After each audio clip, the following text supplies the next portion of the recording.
So from baby talk to water in the Western Cape. Now, whilst we have experienced a great winter rainfall here in the mother city, the effects of the drought still remain a reality.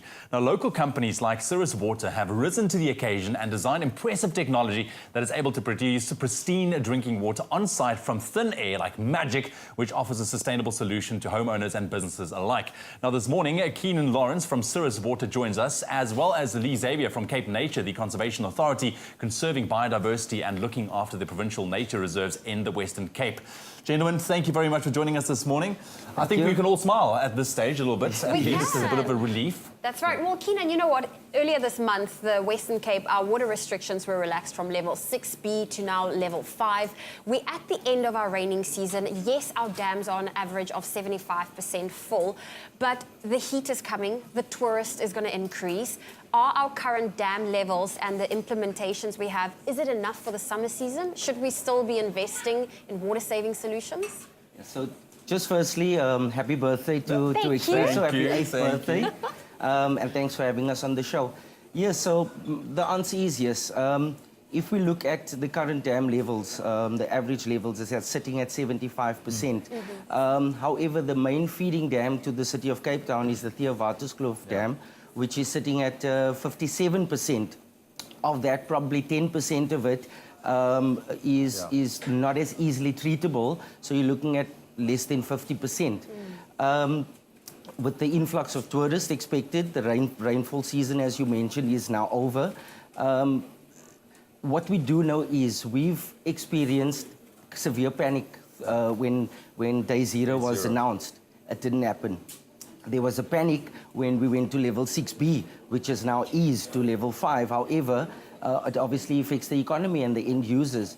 So, in a nutshell, we need to find alternative, sustainable sources of drinking water going forward. Look, and you guys have captured at Cirrus the market in a very big and unique way, and we're also sitting in this situation because of the input of the Western Cape residents, for saving as much water as it did. And we want to just say that we need to continue saving that water, to avoid that day zero situation once again. Now, we know that Cirrus Water you provide your installations, fantastic installations to homeowners, for businesses alike, pristine, clean drinking water from air, and we love it.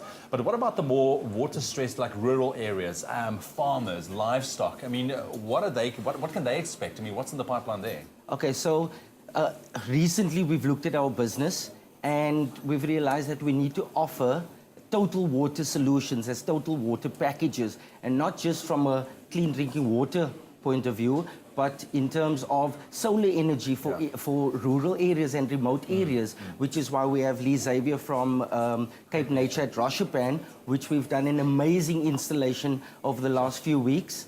But he can talk more about it.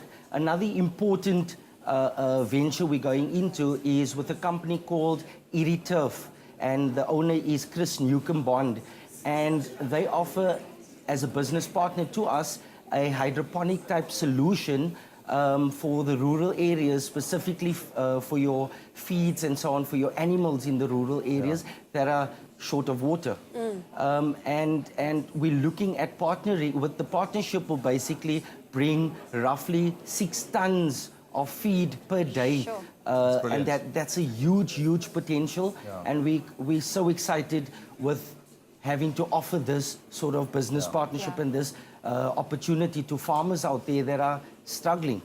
Partnerships are definitely key. But Lee Xavier, you from CapeNature, and you guys have the big responsibility of maintaining and looking after our nature reserves. How has this current drought affected wildlife, and what systems have you guys been putting in place?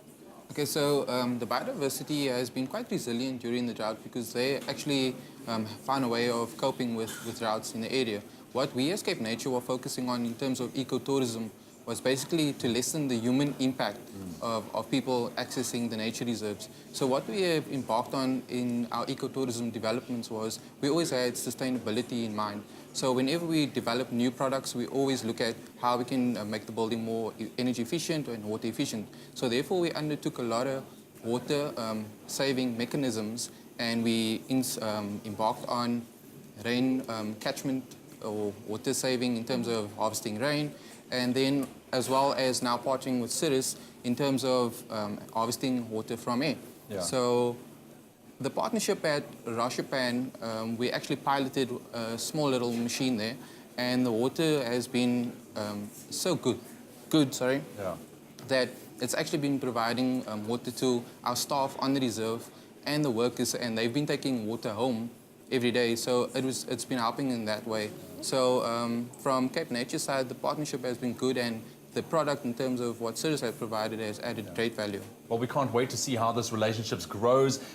Keenan, thank you very much for joining us. Lee, Xavier, as well, for the incredible work that you guys are doing, Cirrus. I know that we're going to see some great stuff from you guys in the future as well, with regards to livestock and crops as well going forward. It's going to be very, very exciting. So keep an eye on these guys. Cirrus water is, of course, made on-site and uses atmospheric moisture to create water, making it a sustainable and cost-effective off-the-grid solution amidst the growing water crisis. So if you are interested, you can find out more information at cirruswater.co.za.